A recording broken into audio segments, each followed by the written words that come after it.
A little while ago, this creator named Becca Bloom made this video where she was basically saying women need to be careful about doing too much for men because it can make us more attached to them. And listen, I get the point. There's a kernel of truth there. When you pour your time, care, energy, domestic labor, emotional labor, life management, snack inventory, birthday reminders, doctor's appointments, and your last working nerve into a relationship, yeah, you can become attached. Not always because the relationship is good either. Sometimes it's because you've invested so much of yourself into just keeping it standing. But then I went into the comments and I saw a woman say her ex-husband used to tell her, "I never asked you to do all of that," when it comes to caring for him in the home. And that comment had thousands of likes. And I understood why immediately. Because my soon-to-be ex-husband, he used to say that same shit to me. When I would talk about how tired I was and I name all the things I did for our home, our children, and our life, he would say, "I never asked you to do all of that." And every single time, it would make me pause. Not because it made sense, because it made so little sense that my brain had to like buffer. Shit, like, sir, the only thing I could ever come up with was, but it all needed to be done.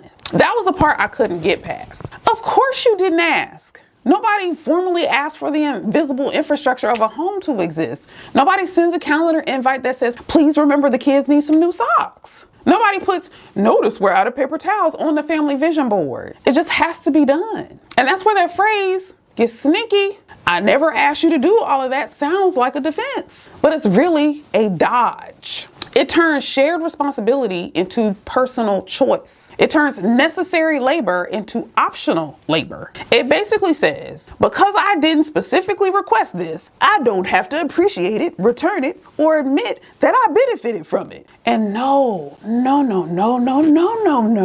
That's not how this works. If you live inside the comfort, order, stability, and functionality someone else is creating, you don't get to pretend their labor was irrelevant just because you didn't ask for it by name. The issue isn't whether he asked, the issue is whether he benefited. Did he benefit from the home being managed? Did he benefit from the children being cared for? Did he benefit from the fridge being stocked, the schedule being tracked, the holidays being planned, the doctor's appointments being made, the emotional messes being softened before they exploded?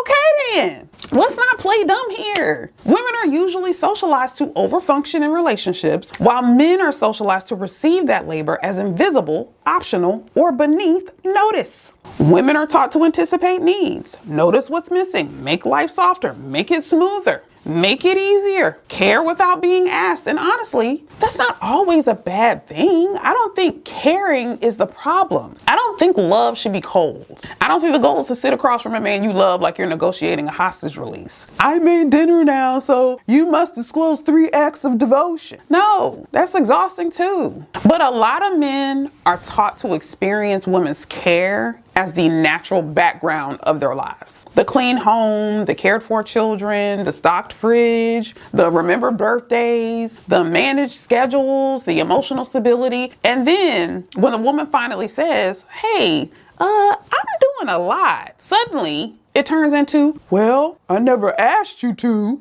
That's not a real argument. That's a way to receive the benefit while rejecting the obligation. And this is where I think the Becca Bloom advice is helpful, but it's a little incomplete. Because yes, don't lose yourself doing everything for somebody who's not doing much for you. Yes, let him invest. Yes, pay attention to whether the effort is mutual. Abso-fucking-lutely. Put that on a mug. Shit. But I don't think the deeper answer is for women to become less caring. I don't think we need to start treating love like a game of emotional restraint, because then the message turns into don't care too much or you'll lose. And that doesn't sit right with me.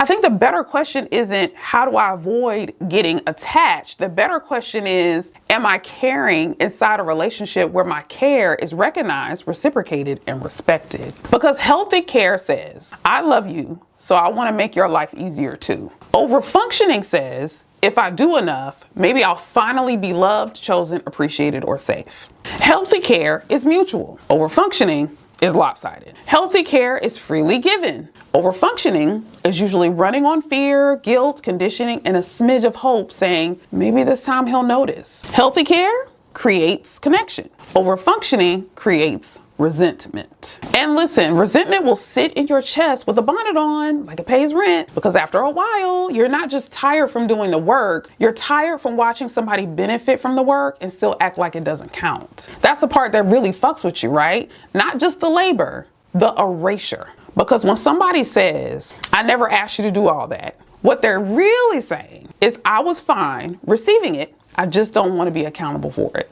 And that's a very convenient little arrangement. Cute for him, terrible for your nervous system. So no, I don't think the answer is don't do things for men. I think the answer is don't build a whole life around some raggedy man who benefits from your care and then calls it your choice when you ask for it to be seen. Don't confuse being needed with being valued. Don't confuse being useful with being loved. And don't let "I never asked you to do all of that" make you question the reality of the labor that kept everything standing.